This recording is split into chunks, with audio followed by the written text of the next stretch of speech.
ભાઈઓ અને બહેનો, ધરમ કરમ ચેનલમાં આપનું સ્વાગત છે. કાર્તિક મહિનાના જય શ્રી કૃષ્ણ. ગઈકાલે આપણે કાર્તિક માસના પહેલા અધ્યાયની વાત કરેલી. આજે આપણે એક અલગ પ્રસંગ જે હું રજૂ કરું છું પછીથી પાછું નિત્યક્રમ પ્રમાણે કાર્તિક માસનું અધ્યયન કરશું. આજે શ્રી કૃષ્ણ અને ઋષિ દુર્વાસાનો એક પ્રસંગ છે, નિષ્કામ ભાવનું કર્મ. એ હું મૂકું છું, તો સાંભળીએ એ વાત. સત્યભામા, આ રોજે રોજ 2 વાર ઋષિને જમાડવા જવા એ વધુ પડતી નથી લાગતું? કાલિંદી મુખ પર નારાજગીના ભાવ સાથે બોલી, ને એ પણ અનરાધાર વરસાદમાં. સત્યભામાએ કાલિંદીના સૂરમાં ટાપસી પુરાવી. ને આટલી બધી દાસીઓ હોવા છતાં ભગવાન આપણને જ મોકલે છે. ગુસ્સાનો છણકો કરતા સત્યા બોલી. એ પણ આ વાતમાં કોપાયમાન થતા ઋષિ માટે ભદ્રાએ કહ્યું, બંધ થાવ હવે, શરમ નથી આવતી? આપના સ્વામીનાથની આજ્ઞા છે, ને આ આજ્ઞાનું પાલન કરવું એ આપણો ધર્મ છે. અને કેટલી વાર સમજાવું કે જે કાર્ય અણગમતું કરીને કરીએ એના કરતાં ગમતું કરીને કરીએ તો એનો આનંદ થાય. મહારાણીની આ વાત સાંભળી બધી પટરાણીઓ મૌન ધારણ કરી લીધું. દ્વારકાની રાજમહેલની બહાર નીકળતી રાણીઓ અને દાસીઓનો સંગ મહેલ વટાવી ગોમતી નદી તરફ જઈ રહ્યો હતો. આગળની હરોળમાં મહારાણી રૂક્ષ્મણી મોર પીચ કલરની રત્નજડિત સાડીમાં સજ્જ હતા. ગળામાં સુવર્ણમાં મઢેલ નીલમ અને પોખરાજનો હાર પહેરેલ હતો, જે આછા પ્રકાશમાં પણ સૂર્યસમ દીપી રહ્યો હતો. રૂક્ષ્મણીની જમણી બાજુ જાંબુવંતી, ડાબી બાજુ સત્યભામા ચાલી રહ્યા હતા. સત્યભામાની બાજુમાં કાલિંદી અને જાંબુવંતીની બાજુમાં સત્યા હતા. એમની પાછળ બીજી હરોળમાં મિત્રબિંદા, ભદ્રા અને લક્ષ્મણા હતા. ત્રીજી હરોળમાં 8 દાસીઓ હાથમાં થાળ લઈ અને ચાલી રહી હતી. થાળની ઉપર મશરૂમના રંગબેરંગી રૂમાલ ઢાંકેલા હતા. આ આખા સંઘની ફરતે 6 દાસીઓ તંબુ આકારની રેશમી છત્રીનું આવરણ ઓઢાડી વરસાદથી આખા સંઘને રક્ષણ આપી રહી હતી. આજે પૂનમ હતી ને મુશળધાર વરસાદ વરસી રહ્યો હતો. આ આખો સંઘ ગોમતી નદીના સામે કાંઠે દ્વારકાની મહેમાનગતિ માણવા ઋષિ દુર્વાસા રોકાયા હતા, જેને ભોજન કરાવવા જઈ રહ્યો હતો. ભગવાન શ્રી કૃષ્ણ ઋષિ દુર્વાસાને પોતાના ગુરુ સમાન માનતા હતા અને અવારનવાર એમની સાથે જ્ઞાન ગોષ્ઠી કરવા પિંડારા જતા. દુર્વાસા ઋષિ પણ અવારનવાર દ્વારકા આવતા અને દ્વારકાની બહાર ગોમતી તટે વિશ્રામ કરતા. ક્યારેય પણ મહેલમાં જતા નહીં. ક્યારેક શ્રી કૃષ્ણ એમને મહેલમાં પધારવા આગ્રહ કરે તો ગુસ્સો વરસાવતા, એટલે ભગવાન ખુદ જ એમને મળવા જતા અને એમના રહેવાની અને ભોજનની વ્યવસ્થા કરી આપતા. એમાંય ભોજન આપવા માટે રાણીઓને જ જવાનું. આજે પણ ભર વરસાદે રાણીઓ દુર્વાસાને જમાડવા જઈ રહી હતી. અલક મલકની વાતો કરતી પટરાણીઓ દ્વારકાના ગોમતી દ્વાર વટાવી ઘાટની પગથી ઉતરીને ગોમતીજીના કિનારે આવી. વરસાદને લીધે ગોમતીજીમાં 2 કાંઠે પૂર આવ્યું હતું અને ઉપરથી સમુદ્રના પૂનમની ભરતી જાણે કે શ્રી કૃષ્ણે કાળી નાગ સાથે યુદ્ધ કર્યું. ત્યારે યમુનાજીએ એ તોફાન મચાવેલ એના કરતાં પણ આજે ગોમતીજી દરિયાને નાથવા તોફાન મચાવી રહ્યા હતા. જેણે પૃથ્વીને પોતાની બાહોમાં સમાવેલ એવો સમુદ્ર એમ મચક ક્યાંથી આપે? ગોમતીજીનો પ્રતિકાર કરવા આજે સાગરદેવ પણ આકાશી મોજા ઉછાળી રહ્યા હતા. આટલા તોફાની સમુદ્ર અને ગોમતીજીને જોઈ પટરાણીઓના કપાળ ઉપર સુસવાટા મારતા પવન વચ્ચે પણ પરસેવાની બૂંદો બાજી ગઈ. રૂક્ષ્મણીજીને આવતા જોઈ રાજનો નાવિક પાસે આવી નમસ્કાર કરી ઊભો રહ્યો. નાવિક, શું કરીશું? રૂક્ષ્મણજીએ નાવિકને ખેદપૂર્વક પૂછ્યું. બા, હોડીને તો મેં ઘાટ પર ચડાવી બાંધી દીધી છે. કેટલાય નાવિકોની હોડી તો ધસમસતા પૂરમાં તણાઈ ને સાગરમાં સમાઈ ગઈ. નાવિક બોલ્યો, કંઈક ઉપાય કરો.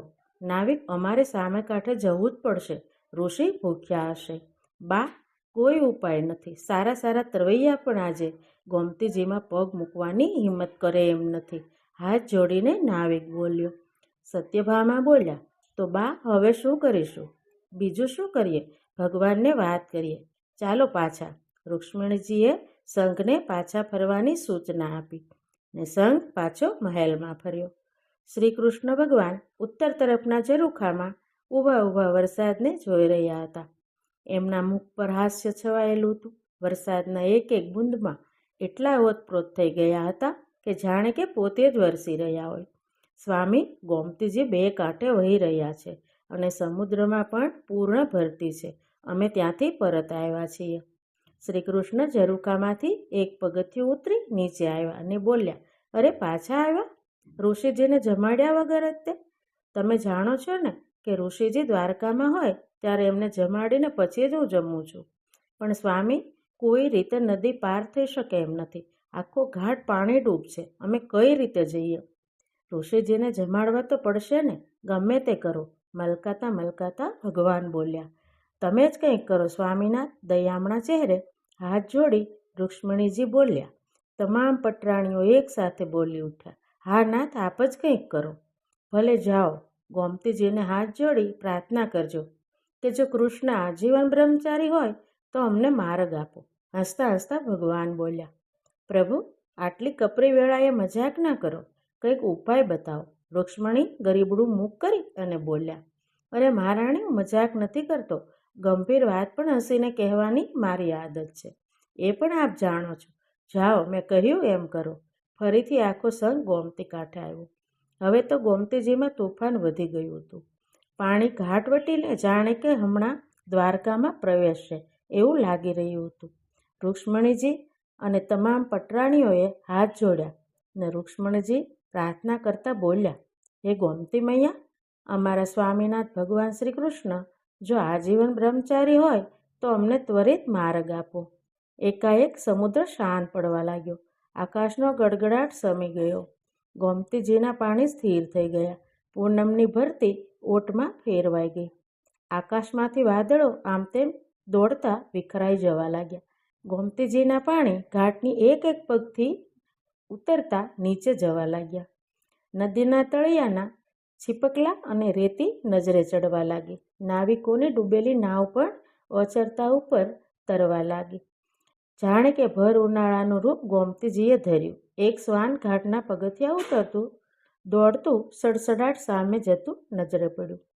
આ ચમત્કારથી આશ્ચર્ય અને દિગ્મૂઢ બનેલ પટરાણીઓનો સંઘ ઘાટના પગથિયા ઉતરી ને સામે કાંઠેનો કઠેડો ચડી દુર્વાસાની ઝૂંપડીએ પહોંચી ગયા.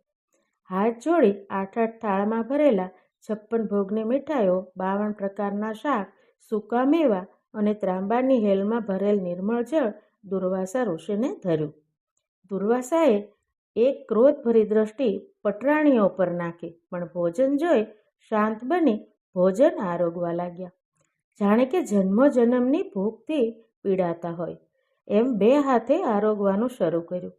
વચ્ચે વચ્ચે ઓટકાર ખાતા ને ફાંદ પર હાથ ફેરવતા ને ફરી ઉતાવળથી ભોજન ખાવા લાગ્યા. જોતજોતામાં 8 થાળ ખાલી કરી એક થાળમાં થોડું વધારી અને બોલ્યા, આ પ્રસાદ શ્રી કૃષ્ણને આપજો.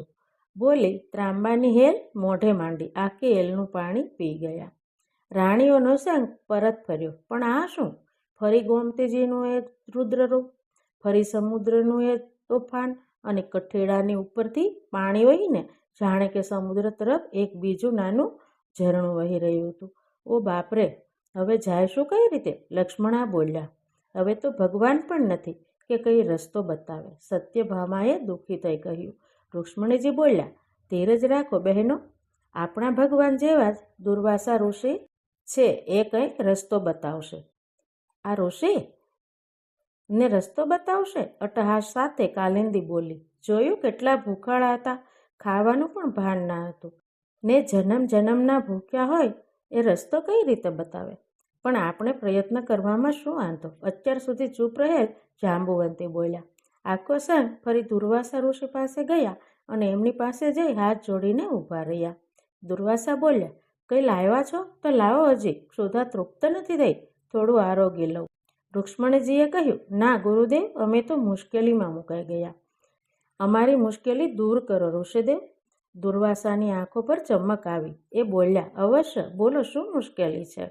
રુક્ષ્મણીજી બોલ્યા, ઋષિદેવ, ગોમતીના પાણી બે કાંઠે વહી રહ્યા છે. અમે દ્વારકા કઈ રીતે જઈએ? દેવ, એ માર્ગ બતાવો. તો પછી તમે અહીં આવ્યા હતા કઈ રીતે? ઋષિ બોલ્યા. રુક્ષ્મણીજીએ બધી કથની કહી કે કઈ રીતે શ્રી કૃષ્ણએ માર્ગ બતાવ્યો અને ગોમતીજીએ રસ્તો આપ્યો, એ બધી વાત કરી. આ સાંભળી દુર્વાસા હસવા લાગ્યા ને બોલ્યા, બસ એટલું જ? જાઓ, ગોમતીજીને પ્રાર્થના કરજો કે દુર્વાસા આજીવન ઉપવાસી હોય તો માર્ગ આપો. ખૂબ આશ્ચર્યમાં ડૂબેલી પટરાણીઓ ગોમતી કાંઠે આવી. દુર્વાસાએ કહેલી પ્રાર્થના કરી અને આવતા વખતે બનેલ ચમત્કારનું પુનરાવર્તન થયું. ગોમતીજીના પાણી ઓસર્યા.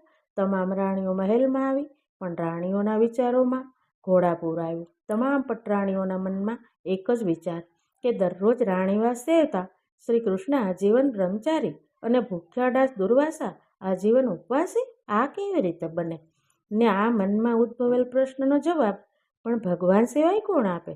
ચાલો જતા વેત જ ઉત્તર મેળવવો પડશે, નહીતર મનની દ્વિધામાં વધારો થશે. મહારાણી સહિત સર્વે પટરાણીઓનું મન વિવિધ સંદેહથી ભરાઈ ગયું. વિચારોમાં ને વિચારોમાં તેઓ મહેલમાં પ્રવેશી સિદ્ધાર્થ ભગવાનના ખંડમાં પ્રવેશ્યા. સુવર્ણમાં વિવિધ રત્નોથી જડિત શૈયા પર મશરૂમના તકિયાના ટેકે ભગવાન શ્રી કૃષ્ણ બિરાજમાન હતા. સુવર્ણથી જરીથી મઢેલું પીળું પિત્તાંબર પહેરેલું હતું. આછા ગુલાબી રંગનું ઉપવસ્ત્ર ખંભા પર શોભતું હતું, જેની એક કિનારી પલંગની નીચે ઝૂલતી હતી. તકિયા પર ટેકો આપી અડધા સૂતેલા અને અડધા બેઠેલા હોય એમ ડાબા પગ ઉપર જમણો પગ ટેકવેલ હતો. આંખો બંધ હતી અને મોઢા પર પરમ આનંદનું હાસ્ય હતું. પલંગની બંને બાજુએ દાસીઓ વીંઝણો ફેરવી રહી હતી. શૈયાની સામે એક રંગબેરંગી જાજમ બિછાવેલી હતી. જાજમ પર થોડા થોડા અંતરે તકિયા ગોઠવવામાં આવેલા હતા. રુક્ષ્મણી સહિત તમામ રાણીઓ આવીને જાજમ પર બેસી ગઈ અને પ્રભુ જાગે તેની પ્રતીક્ષા કરવા લાગી. જાણે કે એમના આવવાનો અણસાર પ્રભુ પામી ગયા હોય એમ જાગ્યા અને બેઠાથી બોલ્યા, પધારો દેવીઓ, ઋષિજીને ભોજન કરાવી આવ્યા ને? હવે મારા ભોજનનો પ્રબંધ કરો. પરંતુ રાણીઓના મનમાં તો દ્વિધા હતી. બધી પટરાણીઓ એકબીજાના ઈશારા કરવા લાગી અને એકબીજાને હળવો સ્પર્શ કરી પોતાની દ્વિધા કોઈ ભગવાનને કહે એમ ઈચ્છવા લાગી. પટરાણીઓએ રુક્ષ્મણી તરફ જોયું. આ જોઈ હળવા હાસ્ય સાથે શ્રી કૃષ્ણ બોલ્યા, દેવીઓ, કંઈ કહેવા માંગો છો? કોઈ પ્રશ્ન છે તો સુખેથી કહો. રુક્ષ્મણી બોલ્યા, પ્રભુ, અમારા બધાના મન દ્વિધાથી ભરાયેલા છે. એ દ્વિધાથી અમે ખૂબ વ્યાકુળ છીએ. પ્રભુ, અમારી મુશ્કેલી દૂર કરો. મંદ મંદ હસતા ભગવાન બોલ્યા, હું સમજી ગયો તમારી દ્વિધા, તમારો પ્રશ્ન. ઋષિ દુર્વાસા મારા માટે જ હશે ને? હા પ્રભુ, હાથ જોડી સત્યભામા બોલી, પ્રભુ માફ કરજો, પણ આપને તો અમે સારી રીતે સમજીએ છીએ. આપ અમારી પરમ તૃપ્તિનું માધ્યમ છો. આપના સહવાસે અમે સર્વે મનથી હંમેશા તૃપ્ત અને ખુશ છીએ. તો પ્રભુ આપ પરમ બ્રહ્મચારી? આશ્ચર્ય દિગ્મૂઢ થઈ સત્યભામાએ કહ્યું. આ કથને સાંભળી શ્રી કૃષ્ણ ખડખડાટ હસવા લાગ્યા અને બોલ્યા, દેવીઓ, એ તમને સમજાવવું મુશ્કેલ છે અને હું સમજાવીશ તો પણ તમે નહીં સમજી શકો. માટે દ્વિધા છોડી જે બન્યું એ ભૂલી જાઓ. ના પ્રભુ, અમે બધું સમજવા માગીએ છીએ. કૃપા કરી અમને સમજાવો. રુક્ષ્મણીનો હાથ જોડી બોલ્યા, પણ એ પૂર્વે મારે તમને ઘણું બધું સમજાવવું પડશે. હવે પ્રભુ થોડા ગંભીર બન્યા. જી પ્રભુ, અમે અમારી દ્વિધામાંથી મુક્ત થયા વગર અહીંથી નહીં ઉઠીએ. કાલિંદી બોલ્યા, દેવીઓ, હું ને ઋષિ દુર્વાસા યોગીઓ છીએ. અમે સંસારમાં રહેવા છતાં સંપૂર્ણ સંસારથી વિમુક્ત છીએ. ભગવાન જરાક ઊંચી દ્રષ્ટિ કરતાં બોલ્યા, સ્વામીનાથ, અમે વિસ્તારથી સમજવા માગીએ છીએ. આપ અમને સરળ ભાષામાં વિસ્તારથી સમજાવો. રુક્ષ્મણીજી બોલ્યા. સર્વે પટરાણીઓ હાથ જોડી એક સાથે બોલી, જી પ્રભુ, કૃપા કરો. શ્રી કૃષ્ણ બોલ્યા, આ સમગ્ર સૃષ્ટિ પંચતત્વ અને ચેતનાથી બનેલ છે, જેમાં પ્રકૃતિ અને પ્રાણ મુખ્ય છે. મનુષ્ય સહિત બધા પ્રાણીઓનું શરીર પંચતત્વયુક્ત છે. શરીરમાં મન રહે છે અને મન સતત બુદ્ધિથી પ્રભાવિત રહે છે. આમ બાહ્ય શરીર મન, બુદ્ધિ અને ઇન્દ્રિયોની સતત અસરમાં રહે છે. મનુષ્યાદિક પ્રાણીઓ બુદ્ધિ દ્વારા ઇન્દ્રિયના માર્ગે અનેક કર્મો કરે છે અને કર્મના બંધનમાં ફસાય, સાંસારિક દ્વંદ્વમાં ગૂંચવાય અને અનંત જન્મોના ફેરામાં ફસાઈ જાય છે. આમ મનુષ્ય બાહ્ય શરીર દ્વારા જીવન જીવી અમૂલ્ય મનુષ્ય અવતાર વારંવાર ગુમાવે છે. યોગીઓ અને મુમુક્ષુઓ ઇન્દ્રિયો, મન અને કર્મથી પર થઈ ચેતન તત્વને ઓળખી પોતાનું કર્મ કરતા કરતા પરમ ગતિને પામે છે ને જીવનનો ઉદ્દેશ સાધે છે. કર્મથી પર કઈ રીતે રહી શકાય પ્રભુ? સત્યા બોલી. દેવીઓ, કર્મથી પર કોઈ રહી ન શકે. કર્મથી પર રહેવાનો વિચાર પણ કર્મ બને છે અને કર્મથી વિમુક્ત થવું એ પણ એક પ્રકારનું કર્મ છે. માટે કોઈ કર્મથી પર રહી શકતા નથી. પ્રભુ, તમે તો અમને વધુ દ્વિધામાં નાખ્યા. એક તરફ કર્મથી પર રહેવાનું કહો છો અને પાછા કહો છો કર્મથી પર કોઈ રહી ના શકે. રૂક્ષ્મણીજી બોલ્યા. શ્રી કૃષ્ણ ફરી હસ્યા અને બોલ્યા, રૂક્ષ્મણીજી, એ જ સમજાવું છું. જે મનુષ્ય યોગ દ્વારા આત્મનિષ્ઠ બની સમસ્ત કર્મનો ત્યાગ કરે, એટલે કે કર્મ નિષ્કામ ભાવે કરે, તો એનું કર્મ બંધન નડતું નથી. એ ક્યારેય કર્મમાં બંધાતો નથી, કેમ કે યોગનિષ્ઠ મનુષ્ય શરીરને મનથી પર થઈ જાય છે. પ્રભુ, આપની વાત સમજાય છે, પરંતુ યોગનિષ્ઠ કઈ રીતે બનવું એ અમને બતાવવાની કૃપા કરો. ભગવાન. કાલિંદી બોલી. અવશ્ય કાલિંદીજી, મેં અગાઉ કહ્યું કે બાહ્ય આવરણો શરીર અને મન છે. સમગ્ર ચેતના આ બાહ્ય આવરણો દ્વારા બહારની તરફ વહે છે. યોગ દ્વારા આ ચેતનાનું વાહન આંતરિક તરફ વહાવી શકાય છે. શરીરની તુચ્છતા સમજી મનને મિત્ર ભાવે નાથી વિચારોનો નિગ્રહ કરનારની ચેતના આંતરિક વહેવા લાગે છે, કેમ કે મન એ વિચારોથી બનેલ બીજું બાહ્ય શરીર માત્ર છે. વિચારોનો લોપ થતાં બાહ્ય બંને શરીર નાશ પામે છે અને આત્માનું સ્મરણ થાય છે અને આત્માનું મિલન પરમાત્મા સાથે થાય છે. ત્યારે મનુષ્ય સ્થિત પ્રજ્ઞ બની આ સંસારને દુષ્ટાભાવે નિહાળી ફક્ત સાક્ષી ભાવ કેળવાય છે. આવો મનુષ્ય જ્યારે કર્મ કરે ત્યારે કોઈ પણ આશા અપેક્ષા વગર ઈશ્વરને કર્મફળ સોંપી કર્મ કરે છે. ત્યારે એ કર્મ એણે કરેલ જ ના હોય કે કર્મના સારા નરસા ફળથી વિરક્ત રહે છે. હું અને મહર્ષિ દુર્વાસા નિષ્કામ ભાવે કર્મ કરતા હોવાથી કોઈ પણ કર્મનું બંધન અમને નડતું નથી. માટે ઋષિજી આજીવન ઉપવાસી છે અને હું આજીવન બ્રહ્મચારી છું. બોલી. ભગવાન મંદ મંદ હસ્યા. પ્રભુ, અમને પણ આપનો અંશ બનાવો, કૃપા કરો. સત્યભામા બોલી. ભગવાન, અમે તો આપને જ અમારા આત્માને પરમાત્મા માનીએ છીએ. અમારું મન તમારામાં જોડી મનનો વિગ્રહ કરીશું. જાંબુવંતી બોલ્યા. પ્રભુ, આપની યોગવાણી સાંભળી અમે તૃપ્ત થયા. આ યોગનું જ્ઞાન આપ સંસારના મનુષ્યોને આપી એમનો ઉદ્ધાર કરજો, જેથી પામર મનુષ્યો પોતાનો ઉદ્ધાર કરી શકે. આવું રૂક્ષ્મણીજી બોલ્યા. રૂક્ષ્મણીજીની વાત સાંભળી શ્રી કૃષ્ણ ભગવાન એકાએક ગંભીર બની ગયા. ઝરૂખામાંથી સમુદ્રને નિરખતા જાણે કે ભવિષ્યની કોઈ ઝાંકી નિહાળતા હોય એમ હળવેથી બોલ્યા. દેવી, હજી સમય પાક્યો નથી. યોગ્ય સમયે આ જ્ઞાન આખા મહાભારતને પ્રાપ્ત થશે જ. બોલી. ફરી ગંભીરતા દૂર કરી હસતા હસતા બોલ્યા. દેવી, હવે ભોજનનો પ્રબંધ કરો. બહુ ભૂખ લાગી છે. કહેતા એ ખડખડાટ હસવા લાગ્યા. આ એક કૃષ્ણ ભક્તિનો અને કર્મનો સિદ્ધાંત સમજાવતા પ્રભુ અને રાણી અને પટરાણીઓનો સંવાદ છે, જે આપણે સાંભળીએ તો આપણને પણ કદાચ ઉપયોગી થશે અને આપણે પણ નિષ્કામ કર્મ કરીએ એવો ઉપદેશ આપણને આમાંથી મળી રહેશે. તો ભાઈઓ અને બહેનો, આ કથા પણ તમને ગમી હશે તો મારી ચેનલને લાઈક, શેર અને સબસ્ક્રાઈબ કરવાનું ભૂલતા નહીં. જય શ્રી કૃષ્ણ.